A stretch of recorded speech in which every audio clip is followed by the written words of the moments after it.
할렐루야. 오늘도 말씀을 깨닫는 지혜와 응답받는 기도의 은총이 우리에게 넘치게 될 줄을 믿습니다. 그런즉 누구든지 그리스도 안에 있으면 새로운 피조물이라. 이전 것은 지나갔으니 보라 새 것이 되었도다. 그리스도 안에 있으면, 그리스도 안에 있다는 것은 여러분 우리가 어떠한 수행을 하고 나를 수양해서 나를 조금씩 개선해가는 과정을 말하는 것이 아닙니다. 그리스도 안에 있다는 것은 그리스도 안에 훌쩍 뛰어들어서 피하는 일이에요. 마치 뒤에 거센 불길이 있으면 이 앞에 물 웅덩이를 향해서 눈앞에 물속으로 누구나 피하지 않겠어요. 저기에서 모래 폭풍이 막 불어오는데 앞에 이 피할 바위, 피할 동굴이 있다면 누구나 그곳으로 들어가지 않겠습니까? 내 힘으로는 결코 할 수 없습니다. 나는 한계가 분명하다. 나는 안 된다라는 걸 고백하는 것이 여러분 신앙입니다. 그런데요,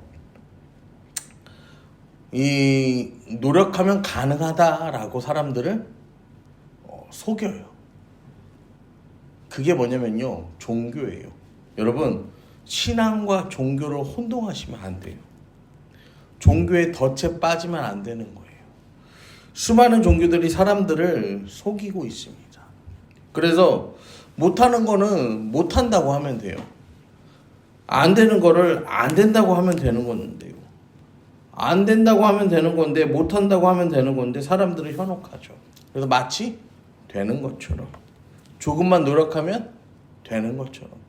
그래서 이런 대표적인 이런 사상이 어떤 거예요? 막 그런 거 있잖아요. 우리나라 사상에서도 뭐 그렇지만 동물이 이렇게 오랜 세월을 살아서 막 영물이 된다고 그러고, 그래서 사람이 되고 신이 된다. 여러분, 이런 대표적인 그런 사상들이 있잖아요. 그 다음에 안 되는 건데 못하는 건데, 불교에서도 뭐 합니까? 불교나 힌두교에서도 그 업보를 덜어내고 또 덜어내고 또 덜어내면 어떻게 해요? 그 덜어낸 삶의 끝에는 막 부자로도 태어나고, 응? 또 멀어도 태어나고 그렇게 이야기를 하잖아요. 여러분, 세상은요, 되는 것처럼 하고 안 되는 걸 되는 것처럼 속이고 못하는 걸 할 수 있는 것처럼 속입니다.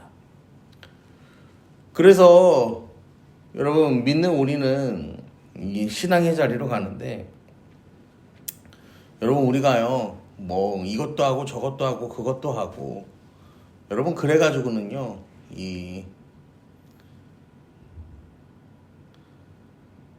우리도 어떤 이 신앙의 오류에 빠질 수가 있어요. 그래서 이 믿는 그리스도인들이 가장 붙들어야 할 것은 하나님의 말씀인 줄로 여러분 믿으시기를 바랍니다. 여러분, 우리가 성경을 읽고 그걸 깨닫고 한 절이라도 붙들고 살면 우리는 그리스도인입니다. 이 하나님 말씀을 우리가 통째로 알아도요, 말씀대로 안 살면 가짜죠. 근데 한 절을 알아, 서로 사랑하라, 이 한 구절만 아는데 이 말씀을 실천하고 살면 우리는 그리스도인이에요. 여러분, 하나님 말씀이 우리 안에 오면, 이게 진정한 하나님의 말씀이라면, 그 말씀이 우리 삶의 능력이 되지 않으면 우리가 그 말씀을 하나님의 말씀으로 받아들이지 않은 겁니다. 여러분들이 뭐 제가 전하는 이 말씀을 듣고 변하든 안 변하든 그거는 상관이 없어요. 근데 진짜 예수 그리스도의 말씀이 내 안에 왔는데 안 변하면 그리스도인이 아니란 말입니다. 그래서 우리는 솔직해야 되는 거예요. 신앙의 자리는 그리스도 안에 있다는 것은 솔직해야 돼요. 주님, 나는 안 됩니다. 나는 못합니다. 주님이 도와주셔야 됩니다. 여러분, 이 고백이 있어야 되는 거예요. 그래서 그렇게 주님 앞에 엎드리고 이 주님 안으로 이렇게 풍덩 뛰어드는 것, 그것이 바로 이 그리스도인의 삶의 자세고, 그것이 바로 거듭남, 바로 새 사람이 된다라는 것입니다. 여러분, 새로운 사람이 된다는 것은 하나님의 생명이 내 안에 임한다라는 뜻이죠. 여러분 생명을 잉태하면은 이 입덧을 하잖아요. 입덧을 하는데 자료를 찾아보면 이게 뭐 호르몬 반응, 뭐 생물학적 반응 여러 이유가 있다라고 합니다. 중요한 포인트는 이 입덧이 왜 일어나냐가 아니라 새로운 생명을 잉태했더니 뭐가 왔다는 거요? 변화가 찾아왔다라는 거죠. 이전에 좋았던 게 싫어지고 싫었던 게 좋아지고 진짜 원하고 바라고 갈망하는 그거, 그래서 막 이 새벽에라도 그거를 먹고 싶은 마음이 샘솟는 거 그렇잖아요. 여러분 시간이 지나도 뭐 입덧 때 안 먹으면 후회가 남는다고 그러잖아요.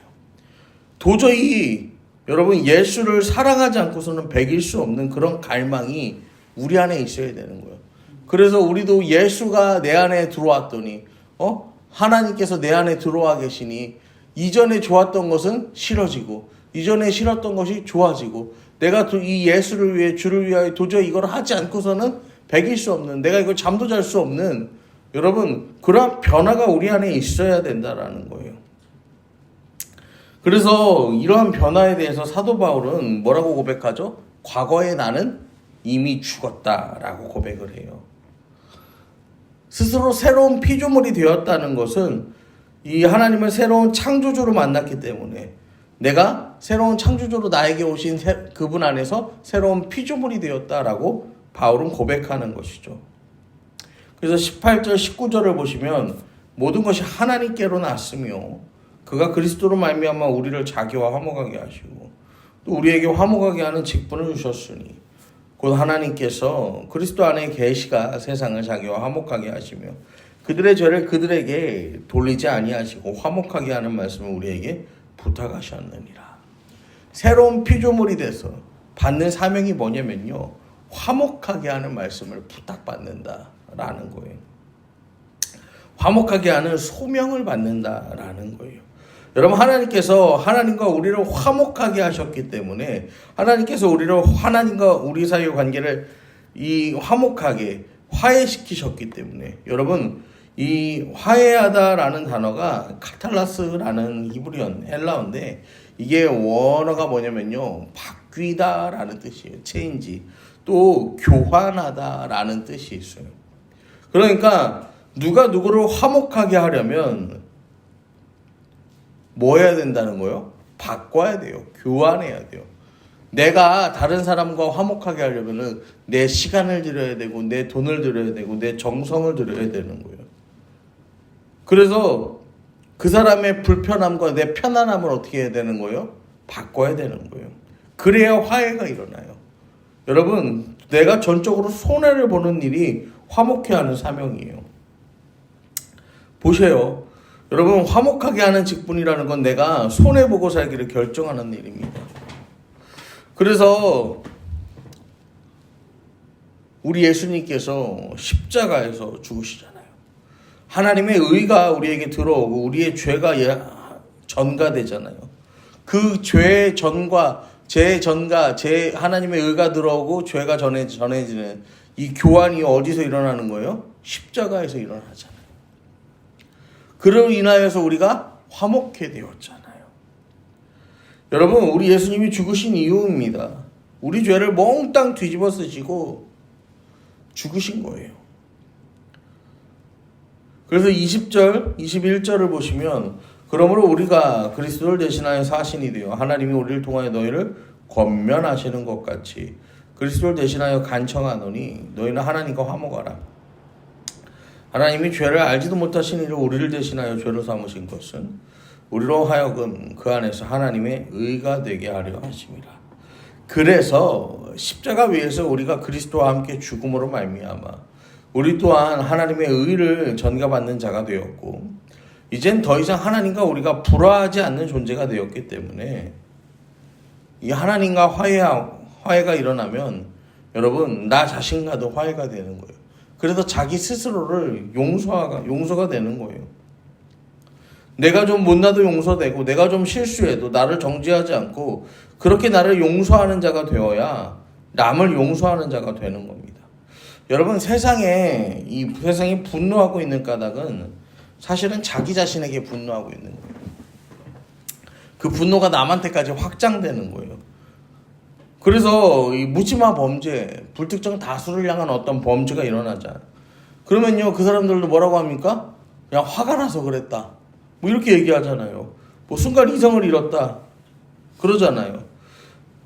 나 자신과 화해하지 못하면요, 남과도 화해할 수 없어요. 나 자신과 화해할 수 있는 사람이 남과도 화해할 수 있는 사람이에요. 어떻게 나하고 화해합니까? 먼저 하나님하고 화해가 돼야죠. 어떻게 하나님과 화해합니까? 십자가에서 나도 죽어야 되죠.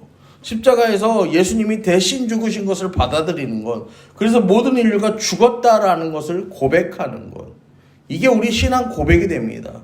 그리고 예수님께서 이 땅에 오셔서 하신 일이에요.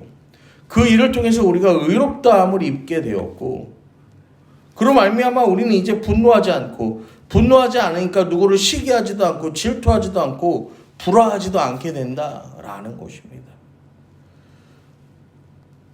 여러분, 믿는 자, 새로운 피조물로 다시 태어난 자는요, 그렇게 화해자가 되는 거예요. 우리 예수님께서 하나님과 우리 사이에 화해자가 되신 것처럼 우리도 세상과 하나님 사이에 화해자가 되어야 돼요. 근데 그래서 우리 때문에 화해가 일어나야 되는데 자꾸 불화가 일어나면 되겠습니까? 여러분, 오늘도 우리가 함께 기도하실 때 하나님, 예수님께서 하나님과 우리 사이에 화해자가 되신 것처럼 우리가 세상과 하나님 사이에 화해자 되기를 소망합니다. 우리를 통해서 하나님의 의가 흘러가게 하시고 그들의 불의가 우리에게로 전가되는, 어떻게 보면 예수님께서 하신 것처럼 불합리한 교환, 나는 생명을 주고 저들은 생명을 얻는 그런 불합리한 교환, 그런 불합리한 화해자의 삶이 하나님 오늘 우리가 살게 하여 주시옵소서. 내가 그렇게 성숙한 그리스도인의 삶을 살게 하여 주시옵소서.